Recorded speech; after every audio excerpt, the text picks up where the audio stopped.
प्रधानमंत्री नरेंद्र मोदी ने रविवार को जलवायु परिवर्तन पर सत्र के लिए G20 शिखर सम्मेलन में हिस्सा लिया। इस सम्मेलन में G20 समूह के नेताओं के बीच ग्लोबल वार्मिंग को 1.5 डिग्री सेल्सियस पर सीमित करने की सहमति बनी है। दुनिया के 20 अमीर देशों के नेताओं के बीच हुई इस बैठक में कुछ ठोस कार्रवाई पर भी चर्चा की गई है। उत्तर प्रदेश के मुख्यमंत्री योगी आदित्यनाथ रविवार को अयोध्या पहुंचे। मुख्यमंत्री ने अफगानिस्तान से एक लड़की के द्वारा भेजे गए काबुल नदी के जल को गंगा जल में मिलाकर श्री राम जन्मभूमि का जल अभिषेक किया। मुख्यमंत्री योगी ने बताया कि अफगानिस्तान की एक लड़की द्वारा भेजे गए काबुल नदी के पानी को गंगा जल में मिलाकर पीएम मोदी के निर्देश पर राम मंदिर निर्माण स्थल पर छिड़का गया है। भारत ने तेजी से 100 करोड़ वैक्सीनेशन के आंकड़े को तो पार कर लिया, लेकिन अब देश में वैक्सीनेशन की रफ्तार थोड़ी धीमी पड़ गई है। देश में जिस रफ्तार से वैक्सीन की पहली खुराक लगाई गई, वैक्सीन की दूसरी खुराक में ये रफ्तार गायब हो गई है। ऐसे में अब इस मामले पर प्रधानमंत्री नरेंद्र मोदी 3 नवंबर को कई राज्यों के जिलाधिकारियों से बात करेंगे। संयुक्त किसान मोर्चा के नेता गुरनाम सिंह चढ़ूनी ने गाजीपुर बॉर्डर से बैरिकेड्स हटाने पर नाराजगी जताई है। उन्होंने धमकी दी है कि अगर सरकार ने विरोध स्थलों से किसानों को निकालने की कोशिश की तो प्रधानमंत्री आवास के बाहर ही इस बार दिवाली मनाएंगे।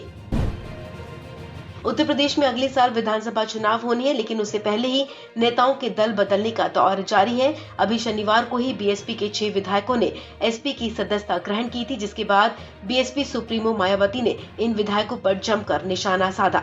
मायावती ने ऐसे नेताओं को बरसाती मेंढक बताते हुए बीएसपी के अन्य नेताओं को ऐसे लोगों को पार्टी से दूर रखने की सलाह दी है। दिल्ली में सोमवार यानी कि 1 नवंबर से नर्सरी से 8वीं क्लास तक के स्कूल खोले जा रहे हैं। कोरोना काल में पहली बार दिल्ली में प्राइमरी क्लासेस के बच्चों का स्कूल आना शुरू होगा। ऐसे में स्कूल प्रशासन की तरफ से बच्चों की सुरक्षा को ध्यान में रखते हुए तैयारियां पूरी कर ली गई हैं। सरकार ने भी कोरोना को देखते हुए स्कूल प्रशासन को काफी सावधानी के साथ स्कूल खोलने की बात कही है। मुंबई क्रूज ड्रग्स केस में किंग खान के बेटे आर्यन खान की रिहाई के बाद अब रविवार को मुनमुन धमेचा और अरबाज मर्चेंट भी जेल से बाहर आ गए हैं। गौरतलब है कि ड्रग्स केस में आर्यन के साथ अरबाज और मुनमुन धमेचा को भी नारकोटिक्स कंट्रोल ब्यूरो ने गिरफ्तार किया था। इस मामले में आर्यन खान पहले ही जमानत पर रिहा हो चुके हैं। रविवार को मुनमुन और अरबाज भी जेल से रिहा हो गए हैं। रविवार को उत्तराखंड में भीषण सड़क हादसा हुआ है। यहाँ देहरादून के विकास नगर के पास बुल्हाड़ बायला रोड पर एक बस खाई में गिर गई। हादसे में 15 लोगों की मौत हो गई है। वहीं कई लोग गंभीर रूप से घायल हुए, जिन्हें अस्पताल में भर्ती करवाया गया है। जानकारी के मुताबिक बस में जरूरत से ज्यादा लोग सवार थे, जिसके चलते ये हादसा हुआ। दिल्ली के बाद हरियाणा के भी 14 जिलों में पटाखों पर बैन लगा दिया गया है। प्रदेश में एनसीआर के साथ 14 जिलों में पटाखों के इस्तेमाल और बिक्री पर रोक लगा दी गई है। इस बारे में सभी जिलों के डीसी, एसपी और प्रदूषण नियंत्रण बोर्ड के अधिकारियों को आदेश जारी किया गया है।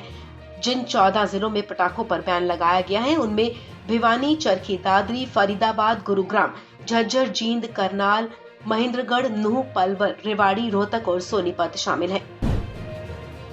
तमिलनाडु में मंदिरों का सोना पिघलाने के राज्य सरकार के फैसले पर मद्रास हाईकोर्ट ने रोक लगा दी है।